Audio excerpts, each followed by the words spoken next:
Well, hello and good morning, good evening, everyone. Well, so I've had the R3 for a while, and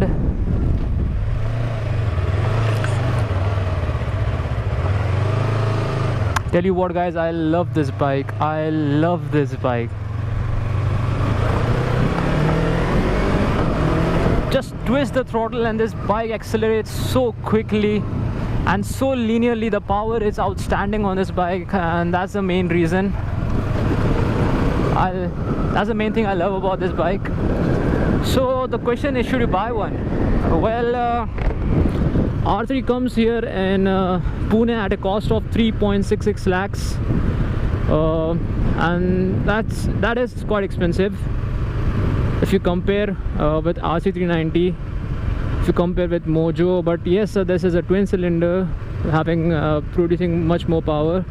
I personally use the R15, and if you ask me if I would upgrade to R3, I would say no, because you know the R15 has that aggressive character, that aggressive riding position, which I am totally in love with. Well, yes, it gets uncomfortable, but yes, I love it. And this, it kind of has a upright position and just a slight bit of aggressiveness.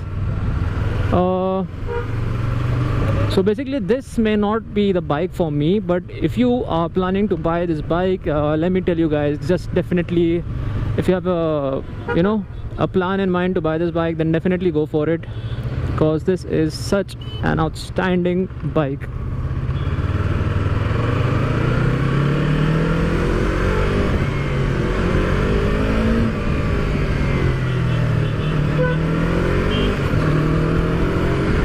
The way it accelerates, the way it handles, I love it.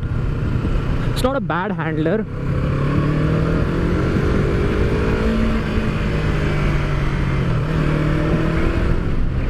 Ooh.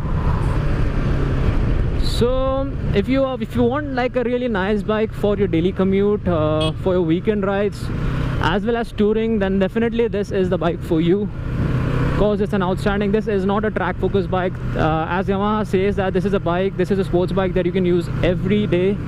It's an everyday use bike, everyday sports bike.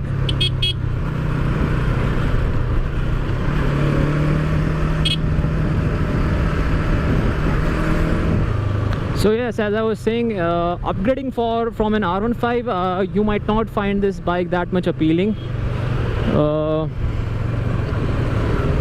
because you know, when you ride a sports bike, you fell in love with its riding position, its stance, its ergonomics. But this bike does not have that, so you might not find it appealing.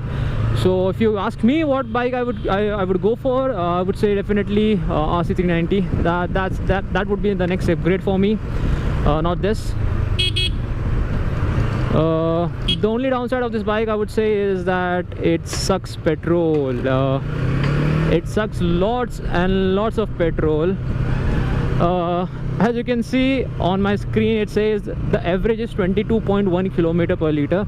So in city it gives that much, but on highways it goes up to 25 to 27. That is a max it can go. So yes, it does drink a lot of fuel. If you don't mind the cost, then definitely you should go for it. The next thing that sucks about this bike is the tires that it comes with, the stock tires. It comes with MRF Zapper. It does not come even with the Rev series. It comes with Zapper tires, which are totally bakwas. So on this bike, the tires have changed to MRF Rev Z-C, the same one that comes with the RC200 and the Duke 200. So basically a fantastic bike for everyday use, city commuting, going to your workplace, going on weekend rides with your girlfriend, with your wife, wherever, and touring long distance. You won't feel uncomfortable with this bike at all. I highly recommend this. The highlight of this bike, as I said before, is the engine. The engine is fantastic on it. The only thing, as I said, the tires, they really suck. It does not have ABS. which is highly necessary, which is a must, I should say, for bikes above 200cc, above 250cc. The seat is flat, it's really comfortable, unlike R15, which is, you know, kind of tilted at an angle. This is not. So it's really flat, it's really comfortable to sit on. It does not hurt your genitals, unlike R15. So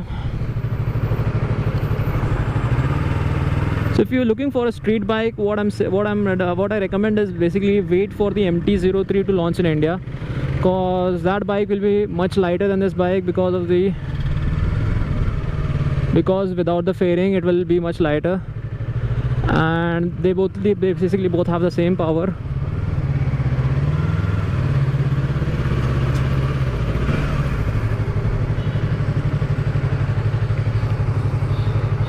Alright, so that's it guys from me. Thanks for watching.